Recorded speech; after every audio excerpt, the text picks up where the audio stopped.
இன்றைய நவீன உலகில் தொழில்நுட்பம் இன்றியமையாத ஒன்றாக இருக்கிறது.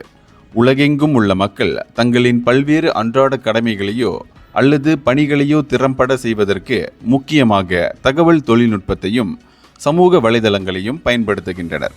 அந்த வகையில் தற்போது பலராலும் இணையதளத்தில் வெகுவாக பயன்படுத்தப்படும் AI தகவல் தொழில்நுட்ப உலகின் ஜாம்பவானாக வலம் வந்து கொண்டிருக்கும் ChatGPT எனும் AI தொழில்நுட்பம் இன்று சில கோளாறுகளால் செயலிழந்திருக்கிறது. இதன் காரணமாக ChatGPTயை முழுமையாக சார்ந்து தங்கள் பணிகளை செய்பவர்கள் முற்றாக செய்வதறியாது விழிபிதுங்கி நிற்கின்றனர்.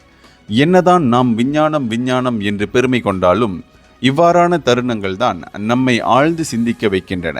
இதனால்தான் என்னவோ இன்னும் பல நிறுவனங்கள் பழமை மாறாமல் முற்றிலும் தொழில்நுட்பத்தை சார்ந்தில்லாமல் இயங்குகின்றன. மேலும் ChatGPT மட்டுமின்றி இன்ஸ்டாகிராம், வாட்ஸ்அப், ஃபேஸ்புக் போன்ற இதர பிரபலமான செயலிகளும் கடந்த 6 மணி நேரங்களுக்கும் மேலாக பல கோளாறுகளை சந்தித்துள்ளதாக தெரிவிக்கப்பட்டுள்ளது. இந்தியர்களின் இதய குரல் மக்களோசை.